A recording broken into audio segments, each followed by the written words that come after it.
Hi all, कैसे हैं आप सब? आई होप दैट आप सब बहुत बढ़िया होंगे और बहुत मजे से अपनी लाइफ जी रहे होंगे और लाइफ के फुल ऑन मजे चल रहे होंगे। और जब हम कह रहे हैं कि भाई फुल ऑन मजे चल रहे होंगे तो उसके साथ साथ हमारा एक चैप्टर भी चल रहा है ना। तो हमने वही कंटिन्यू करना है, तो उस चीज के लिए आप यहाँ पर वापस से आए हैं। इसके लिए आपका बहुत अच्छा वाला स्वागत है आपके अपने चैनल स्कॉर प्लस फाउंडेशन पर, जहां पर हम साथ में मिलकर चीजों को पढ़ रहे हैं, समझ रहे हैं और एग्जीक्यूट करना सीख रहे हैं, है ना। सो इसी एग्जीक्यूशन की प्रक्रिया में हम थे एक चैप्टर के साथ, और वो हम कंटिन्यू करने वाले हैं थोड़ी देर में मेरे साथ। तो मैं हूं आपकी बायोलॉजी की एजुकेटर प्रियंका झा। और बेटा जी, biology is a very very important subject, क्योंकि ये आपको ऑब्वियसली पेपर में नंबर दिलाने के लिए तो इंपॉर्टेंट है। साथ ही साथ अगर हम बायो पढ़ रहे हैं तो इसके क्या फायदे हैं? इसका फायदा ये है कि ये जो बायोलॉजी है ये हमें हमारे बारे में बताने में हेल्प करती है, हमारी बॉडी के बारे में बताने में हेल्प करती है, और साथ ही साथ हमारी बॉडी में क्या क्या है और हमारी सराउंडिंग में क्या क्या है उनके बारे में बताने के लिए इंपॉर्टेंट है ना। तो जब हमें इतनी सारी चीजें एक सब्जेक्ट से मालूम पड़ रही है तो हो गया ना वो सब्जेक्ट इंपॉर्टेंट। तो इसी सब्जेक्ट की इंपॉर्टेंस जो है वो हम फॉलो करने वाले हैं और आगे बढ़ने वाले हैं अपने इस चैप्टर के साथ, जिसका नाम है हाउ डू ऑर्गेनिजम्स रिप्रोड्यूस। कि जो ऑर्गेनिजम्स हैं वो रिप्रोड्यूस कैसे करते हैं। अब तक आई नो बहुत हद तक हमें पता लग गया है कि भाई हमारे पास बहुत सारे ऑर्गेनिज्म हैं, एक नहीं है, बहुत अलग अलग तरीके के हैं। और काफियों के तो हमें पता लग गया है कि ठीक है, अमीबा ऐसे कर रहा है, स्पाइरोगायरा ऐसे कर रहा है, हाइड्रा जो है वो तो बहुत महान है, वो दो दो मोड कर रहा है।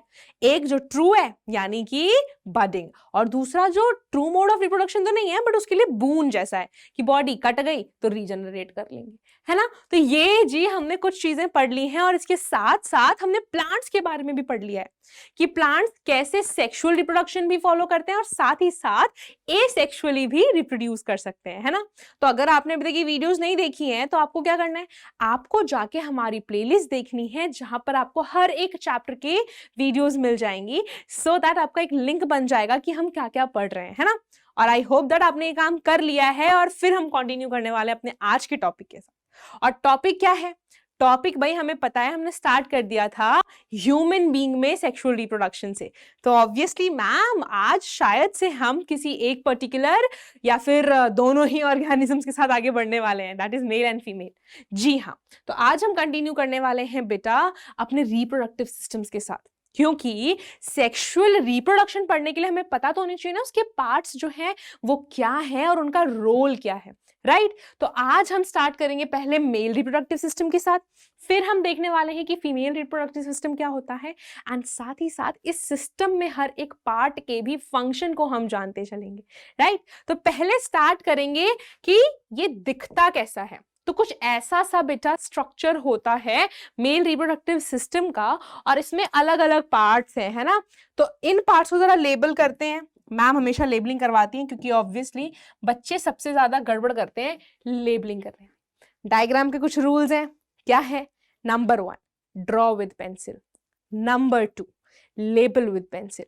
नंबर 3, कुछ गड़बड़ है इरेज कर लो, बट सुंदर सुंदर, है ना। बस इतने ही काम हमने करने हैं, साफ सफाई के साथ डायग्राम बनाना है और देन हम इसको लेबल करने चलेंगे। लेबलिंग के लिए सबसे इंपॉर्टेंट जो मेन मेल रिप्रोडक्टिव ऑर्गन है दैट इज द टेस्टिस। ठीक है जी, टेस्टिस जो है वो हो गया मेल का मेन रिप्रोडक्टिव सिस्टम। देन ये जो टेस्टिस है यहां से जब स्पर्म फॉर्म होते हैं तो वो बेटा जाते हैं इस लॉन्ग ट्यूब लाइक स्ट्रक्चर में, है ना। और इसी के साथ साथ यहां पे आपको कुछ ऐसा स्ट्रक्चर दिख रहा होगा, इसका भी कुछ नाम है और वो नाम है एपिडिडमिस। ठीक है, एपिडिडमिस कह लो या फिर एपिडाइडमिस कह लो। देन जो ये लॉन्ग ट्यूब लाइक स्ट्रक्चर है बेटा, इसे हम कहते हैं वास डेफरेंस। इसको क्या कहा जाता है? Vas deferens. ठीक है। देन थोड़ा अगर हम ऊपर चले तो यहाँ पे आपको दिखेगा एक स्ट्रक्चर, ये जो है ये रिप्रोडक्टिव पार्ट का हिस्सा नहीं है, ये एक्सक्रीटरी सिस्टम का हिस्सा है जिसे हम कहते हैं यूराइनरी ब्लैडर। बट जब हम यहाँ से थोड़ा इधर आएंगे ना तो आपको यहाँ पे कुछ चीजें दिख रही होंगी, जैसे कि ये वाली चीज दिख रही होगी, आपको ये वाली चीज दिख रही होगी, यहाँ पे आपको चीजें दिख रही होंगी। ये जो है बेटा, ये सारी की सारी जो चीजें हैं ये हैं एक्सेसरी ग्लैंड्स। क्या है ये है एक्सेसरी ग्लैंड्स। तो भाई यहाँ पे कौन कौन से ग्लैंड्स हैं वो भी बता दीजिए मैम। तो बिल्कुल बताएंगे। तो थोड़ा सा इन ग्लैंड्स को साइड करते हैं, हम फिर से इनको लेबल करेंगे, बट उससे पहले ये तो देख लें कि ग्लैंड्स कौन कौन से हैं। यहाँ पे अगर आप थोड़ा ध्यान देंगे तो यहाँ पे आपको एक दिख रहा होगा, यहाँ पे आपको एक दिख रहा होगा, राइट। ये जो है बेटा ये कहलाता है हमारा सेमिनल वेसिकल। देन ये जो है ये है प्रोस्टेट ग्लैंड, प्रोस्टेट ग्लैंड, ठीक है। और इन्हीं ग्लैंड को हम साथ में मिलकर लिखते हैं एक्सेसरी ग्लैंड्स। इसके साथ साथ यहाँ पर एक और है जिन्हें हम कहते हैं काउपर्स ग्लैंड, वो भी इंपॉर्टेंट है, लेकिन इसके जो फंक्शंस हैं वो आप हायर क्लासेस में जानेंगे तो that will be more better, है ना। सो ये हो गए जी हमारे पार्ट्स जो कि मेल रिप्रोडक्टिव सिस्टम में इंपॉर्टेंट है। Now comes very very important part, that is the muscular structure that is called as penis, ठीक है। एंड पीनस जो है it encloses the urethra in case of males, ठीक है। तो ये जो है बेटा ये अपने मेन पार्ट्स हैं जो आपको पक्का पक्का याद होने चाहिए क्योंकि ये एग्जाम में डायरेक्टली आएंगे, ठीक है। तो इतना हो गया जी labelling of all the parts that is available जब हम बात कर रहे हैं मेल रिप्रोडक्टिव सिस्टम की। ये भी जरा यहां मेंशन कर ही देते हैं, क्या है ये है यूराइनरी ब्लैडर। सो ये हो गई जी इसकी लेबलिंग। बताओ, फिर ना थोड़ी सी गड़बड़ हो जाती है, फिर बच्चे कहते हैं कि मैम ये स्पेलिंग ऐसे हो गई। हाँ जी अब ठीक लग रहा है, ठीक है। तो ये होगी जी इसकी स्पेलिंग और ये हो गई इसकी प्रॉपर लेबलिंग जो आपको ध्यान में रखनी है। और अब हम आगे जाने वाले हैं किसके साथ, function of each of the parts जो हमें यहाँ देखने को मिल रहे हैं। तो जब हम आगे बढ़ रहे हैं तो यहाँ पे सबसे पहले हमारे पास आया है vas deferens, testis and scrotum. बोलोगे मैम टेस्टिस और वास डिफरेंस तो हमने अभी देखा, बट ये स्क्रोटम क्या है थोड़ी देर में बताएंगे। उससे पहले एक एक चीज देखो। सबसे पहले टेस्टिस के साथ स्टार्ट करेंगे, क्यों, क्योंकि ये जो है ये मेन मेल रिप्रोडक्टिव ऑर्गन है ना। ये क्या है, ये है जी रिप्रोडक्टिव ऑर्गन, और 1000 बार हम इसके बारे में पढ़ चुके हैं, ठीक है। ये वो ऑर्गन है जहां पर स्पर्म फॉर्मेशन होती है, यानी कि टेस्टिस वो जगह है जहां पर मेल गैमीट की फॉर्मेशन हो रही, ठीक है। और जब ये मेल गैमीट फॉर्म हुआ तो ऑब्वियसली इसका मतलब है कि वो जो इंसान है वो सेक्सुअली मैच्योर हो गया, है ना, जो हमने पिछले सेशन में पढ़ा था, दैट इज प्यूबर्टी। अब प्यूबर्टी में क्या क्या होता है, हमारी बॉडी में बहुत चेंजेस होते हैं। अब कुछ चेंजेस ऐसे भी होते हैं ना जो स्पेशली हमारे रिप्रोडक्टिव ऑर्गन से रिलेटेड होते हैं, तो उनके लिए क्या नाम था, कौन से कैरेक्टर्स थे वो, है ना। और इसके साथ साथ जब उनके बारे में हमने बात करी, हमने नॉर्मल चेंजेस के बारे में भी बात करी, है ना। वो नॉर्मल चेंजेस यूं तो डायरेक्टली हमारे रिप्रोडक्टिव सिस्टम से रिलेटेड नहीं है, लेकिन जब वो चेंजेस होते हैं तो हमें पता लग जाता है, ठीक है ये लड़की है ये लड़का है ना। तो वो जो कैरेक्टर्स है उनका क्या नाम है, अब उनका नाम है जी सेकेंडरी सेक्सुअल कैरेक्टरिस्टिक्स। तो ये जो टेस्टिस है दिस इज समथिंग जो कि सिक्रीट करता है। पहले हम लिखेंगे कि ये कुछ सिक्रीट करता है, तो बेटा ये सिक्रीट करता है एक हार्मोन, सिक्रीट हार्मोन जिसका नाम है टेस्टोस्टेरॉन। क्या नाम है, टेस्टोस्टेरॉन। और ये जो टेस्टोस्टेरॉन है ये बहुत ज्यादा इंपॉर्टेंट है क्योंकि ये मेल्स में सेकेंडरी सेक्सुअल कैरेक्टरिस्टिक्स जो है वो लेके आता है, यानी कि जो लड़कों में दाढ़ी मूछें आ रही हैं वो सारे के सारे सेकेंडरी सेक्सुअल कैरेक्टरिस्टिक्स होते हैं जो कि टेस्टोस्टेरॉन की वजह से आए हैं, ठीक है। इतना आई होप क्लियर हो गया होगा। अब अगर हम देखें कि भाई यहाँ एक और चीज है, दैट इज स्क्रोटम। मैम इसके बारे में बता दो। तो बेटा सुनो अब ध्यान से, ये जो स्क्रोटम है हमारे पास है ना, ये स्क्रोटम है टेस्टिस की कवरिंग, ठीक है, कवरिंग ऑफ टेस्टिस। अब बोलोगे मैम टेस्टिस की कवरिंग, कवरिंग की क्या जरूरत है? तो जरूरत ये है बेटा, ये जो टेस्टिस होता है ना, ये मेल की बॉडी के अंदर नहीं, मेल की बॉडी के बाहर लोकेटेड होता है।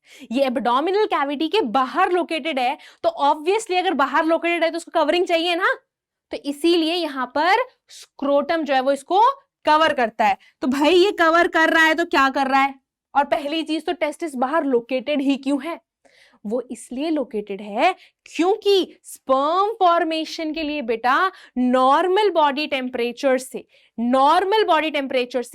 2 या 3 डिग्री टेम्परेचर कम चाहिए होता है।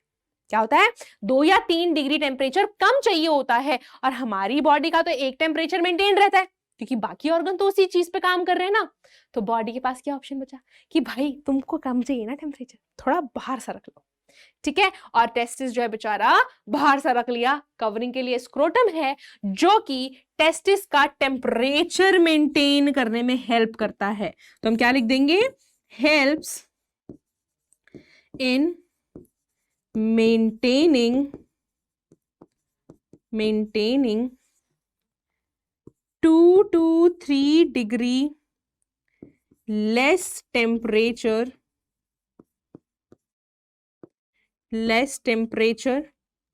रिक्वायर्ड। क्यों रिक्वायर्ड है जी? It is required for sperm formation, ठीक है। क्यों रिक्वायर्ड है? स्पर्म फॉर्मेशन की प्रोसेस के लिए, ठीक है। तो इसीलिए ये स्क्रोटम यहां प्रेजेंट है। जब हमने स्क्रोटम के बारे में लिख दिया तो टेस्टिस में भी कुछ चीजें जो है इसके बारे में स्पेसिफिक वो भी मेंशन करनी चाहिए। क्या है? इट इज 2 in नंबर, मतलब कि हमारे पास एक पेयर होता है टेस्टिस का, और ये जो है ये बेटा लोकेटेड होता है हमारी बॉडी के बाहर, located outside the abdominal cavity, ठीक है। एब्डोमिनल मतलब देखो जो हमारा ये पूरा रीजन है पेट वाला, है ना, पेट तो स्टमक है। अगर याद हो लाइफ प्रोसेस में हमने पढ़ा था कि पूरा का पूरा जो पेट है वो एब्डोमेन नहीं होता, एब्डोमेन के अंदर स्टमक होता है ना। अब देखो ये जो पूरा पोर्शन है ये पेट है, इस पेट के बाहर है, ठीक है। ये जो एब्डोमेन है ना, इसके बाहर जो है टेस्टिस लोकेटेड होता है। एंड अगर इसका रीजन पूछे कि why testis is located outside the body, because अगर यहाँ पे ये लेट्स से किसी ने बोल दिया कि भाई क्यों, थिंक, ठीक है, तो इसका आंसर ये है जो अपना स्पर्म फॉर्मेशन है, sperm formation requires 2 to 3 degree temperature less than normal body temperature, ठीक है। नॉर्मल बॉडी टेम्परेचर से 2-3 डिग्री कम चाहिए होता है इसे, ठीक है। आई होप दैट यहां तक अब सबको समझ आ गया होगा कि भाई ये क्या रामायण चल रही है जब हम कह रहे हैं कि भाई ये एब्डोमिनल कैविटी के बाहर है, ठीक है। अब क्या हुआ? अब यहाँ पे स्पर्म फॉर्मेशन भी हो गई है ना। अगर हम देखें कि कुछ चीजें जो इंपॉर्टेंट है इस जगह पे वो क्या है, एक है स्पर्म फॉर्मेशन, दूसरा है जी टेस्टोस्टेरॉन, और ऑब्वियसली ये रीजन तो इंपॉर्टेंट है। अब जो चीजें हैं वो बन गई, स्पर्म जो है वो बन गया, बट ऑब्वियसली ये यहां रहने के लिए थोड़ी ना बना है, इसको टेस्टिस के अंदर ही तो नहीं रहना, it needs to be thrown out of the body, it needs to be ejaculated. तो भाई इसको बाहर निकलना पड़ेगा। अब बाहर निकलेगा तो एक रास्ता तो चाहिए ना, जैसे खाने को पेट तक जाने के लिए ईसोफेगस चाहिए, वैसे ही स्पर्म को टेस्टिस से यूरेथ्रा तक जाने के लिए एक ट्यूब लाइक स्ट्रक्चर चाहिए होता है बेटा, जिसे हम कहते हैं वास डेफरेंस। तो ये क्या हो जाएगा? It is tube like structure. क्या है ये है ट्यूब लाइक स्ट्रक्चर। और क्यों चाहिए? क्योंकि this is something that passes the sperm from testis to अपना जो यूरेथ्रा है, ठीक है। ये कर देगा जी इसको पास, और यहाँ से जो स्पर्म है वो यूरेथ्रा की तरफ चलती है। लेकिन ये जो स्पर्म है इसको एनर्जी भी तो चाहिए ना। हमने ये देखा था जब हम डिस्कस कर रहे थे जर्म सेल के बारे में कि जो मेल गेमीट होता है वो छोटू सा होता है, राइट। अब मेल गेमीट के अंदर बहुत सारा जो मटेरियल है फूड का वो नहीं प्रेजेंट होता है ना। Female gamete is the one जिसके अंदर बहुत सारा खाने का सामान है, मतलब कि नरिशमेंट के लिए चीजें अवेलेबल है जिससे कि जाइगोट जो है वो आराम से डेवलप हो सके। लेकिन इस बेचारे स्पर्म को भी तो एनर्जी चाहिए, इस बेचारे स्पर्म को एनर्जी चाहिए। इसके साथ साथ क्योंकि स्पर्म जो है वो मूव करेगा तो हवा में तो कहाँ ही मूव करेगा, इसको लिक्विड वाला मटेरियल चाहिए, है ना। तो ये जो ये फ्लूइड मीडियम में बेटा ट्रैवल करता है तो वो फ्लूइड कहाँ से आ रहा है, वो इसके पास नरिशमेंट के लिए मटेरियल कहाँ से आ रहा है, वो आता है कुछ और पार्ट्स से, राइट। और वो पार्ट्स हैं बेटा अपने एक्सेसरी ग्लैंड्स। तो जरा सा एक्सेसरी ग्लैंड्स के बारे में जानते हैं अब कि भाई ये क्या चीज है। एक्सेसरी ग्लैंड्स में पहली बात तो हमारे पास कुछ ग्लैंड्स आते हैं, है ना। पहले हम लिख देंगे कौन कौन सी ग्लैंड्स हैं। Glands like seminal vesicle, seminal vesicle हो गया। इसके अलावा है अपने पास प्रोस्ट्रेट ग्लैंड, ठीक है, प्रोस्ट्रेट ग्लैंड हो गया। एंड काउपर्स ग्लैंड भी आप याद कर सकते हैं, not necessary to learn but याद कर ले तो बुरा नहीं है, बड़े क्लासेस में आपके ही काम आएगा, ठीक है। ये कुछ ग्लैंड्स है जो हमारे पास प्रेजेंट है। अब ये कर क्या रहे हैं बेटा, जो स्पर्म आ रहा है ना ये उन्हें नरिशमेंट देते हैं, ठीक है। So provides nourishment and fluid material, ठीक है। फ्लूइड मटेरियल की जगह मीडियम लिखे तो ज्यादा बेहतर रहेगा, FLUID, yes, fluid medium to sperm. अब जो स्पर्म है वो अकेला नहीं है, वो स्पर्म भी है और साथ ही साथ उसके पास इन ग्लैंड्स की सिक्रीशंस हैं। तो कुछ तो नया नाम पड़ेगा ना। तो बिल्कुल यहाँ पे जो ये बेटा फ्लूइड कंटेंट प्लस स्पर्म है इसका नाम चेंज हो जाता है और इसे हम यहां से कहने लग जाते हैं सीमेन। तो हम क्या लिखेंगे, fluid medium plus sperm now is called as semen, ठीक है। तो this is the difference between the sperm and semen. बहुत बार ना ये सवाल भी पूछा जाता है कि भाई स्पर्म और सीमेन में डिफरेंस क्या है। स्पर्म जो है बेटा वो मेल गैमीट है और जब ये एक्सेसरी ग्लैंड्स के सिक्रीशंस के साथ मिलता है, जब इसके पास नरिशमेंट के लिए मटेरियल है, जब इसके पास प्रॉपर फ्लूइड कंटेंट आ जाता है, तब हम इसे सीमेन कहते हैं, ठीक है। So this is the difference between the sperm and semen and this was all about the functions of accessory glands जो यहाँ पर present है, ठीक है। इतना हो गया जी क्लियर। थोड़ा आगे चलेंगे, अब आगे चलेंगे to the next part that is urethra। अब यूरेथ्रा हमें पता है कि ये जो है ये वो पार्ट है जहां से जो यूरिन है वो पास आउट होता है ना।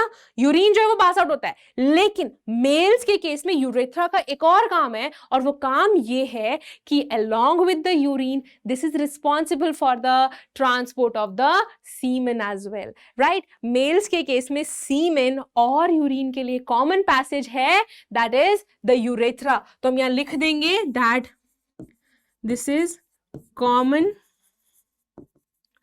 passage for transport of semen and urine, ठीक है। और बेटा ये सिर्फ और सिर्फ मेल्स के केस में है। और इससे रिलेटेड अगर एक हम फैक्ट जाने, ठीक है, इसको थोड़ा कलर अलग चेंज करते हैं ना, वरना बच्चे बोलेंगे कि मैम हम ये फैक्ट भी इधर ही लिख दें क्या। नहीं बेटा ये मत करना। हाँ, फैक्ट है कि यूरेथ्रा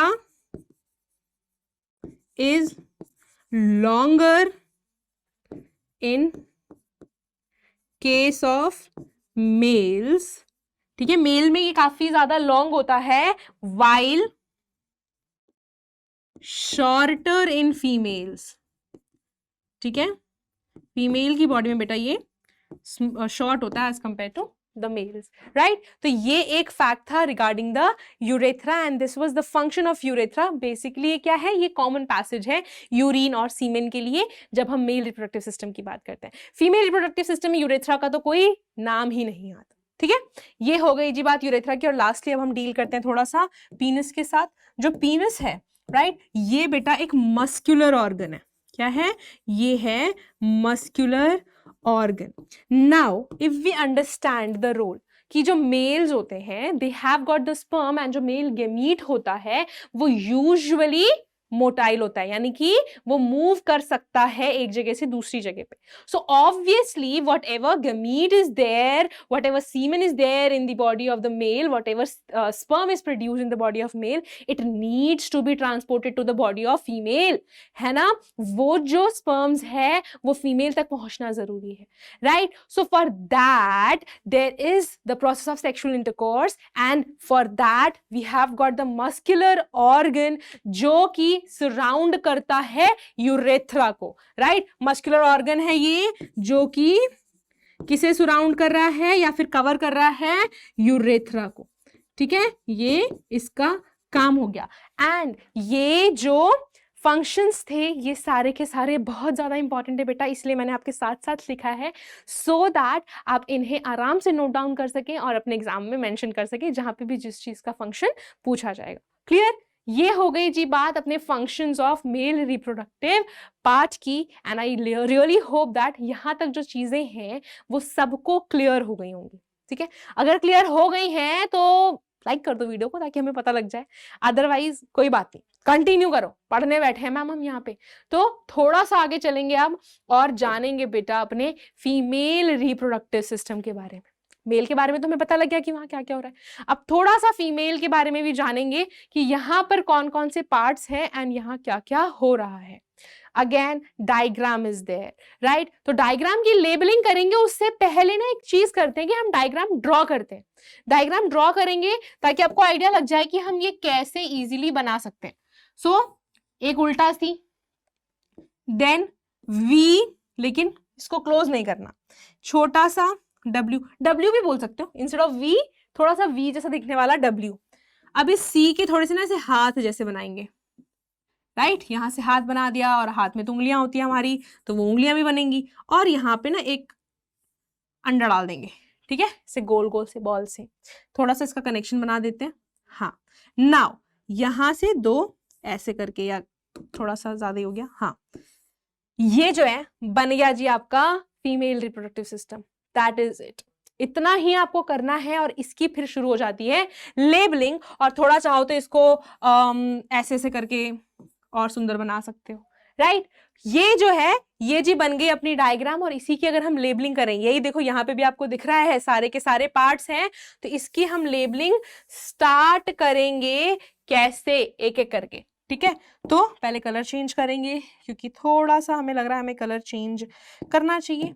यस, यहाँ ये जो पार्ट है, this is something that you are able to see, it is the ovary. जैसे मेल के केस में टेस्टिस है the main male reproductive organ, वैसे ही ये जो ओवरी है ये मेन फीमेल रिप्रोडक्टिव ऑर्गन जो है बेटा वो हो जाती है। अब ओवरीज में जो काम हो रहा है दैट इज एग प्रोडक्शन, वो एग्स रिलीज होते हैं इस ओविडक्ट में, ठीक है। इस ओविडक्ट के ना बहुत सारे नाम है, ओविडक्ट तो है ही है, इसको फेलोपियन ट्यूब भी कहते हैं, ठीक है, इसको फेलोपियन ट्यूब भी कहते हैं, और बेटा इसका एक और नाम है दैट इज सैल्फिंक्स, ठीक है। ये नाम याद ना भी हो तो कोई दिक्कत नहीं है, ठीक है, ना याद हो तो भी कोई दिक्कत नहीं, बस आपको इन्फॉर्मेशन के लिए बता दिया। देन ये जो बीच वाला पोर्शन है यहाँ पे ये है बेटा वुम्ब एंड इसे कहते हैं यूट्रस, एंड ये जो नीचे वाला पोर्शन है इसे बेटा कहते हैं वेजाइना, राइट।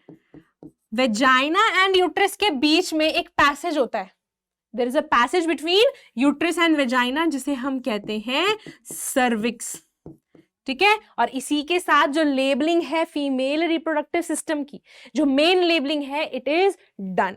लेकिन अब सवाल आ रहा होगा कुछ बच्चों के दिमाग में कि मैम एक फिंगर लाइक प्रोजेक्शंस बनाए थे, वो क्या थे।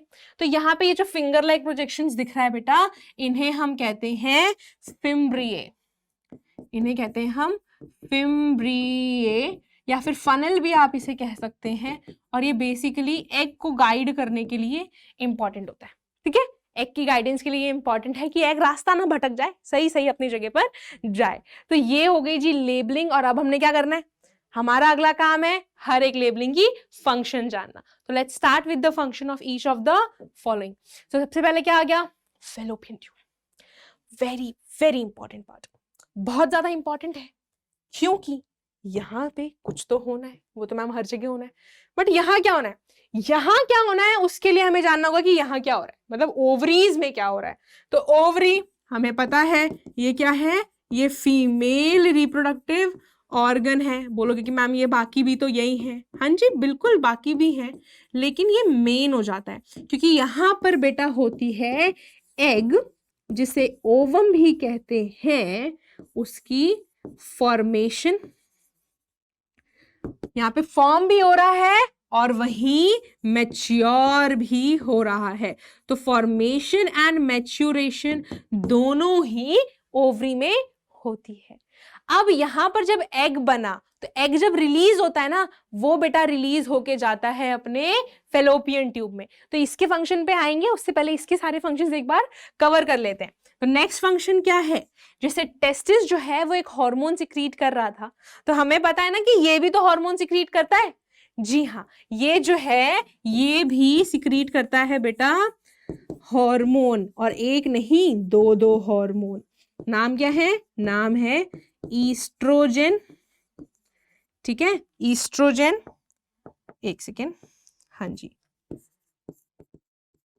और दूसरा है progesterone.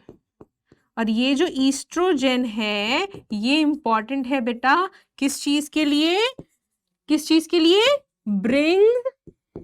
Brings assessee in females. SSC क्या है, सेकेंडरी सेक्सुअल कैरेक्टरिस्टिक्स। सो यहां पर ये फंक्शन हो गया जी अपने ईस्ट्रोजन का।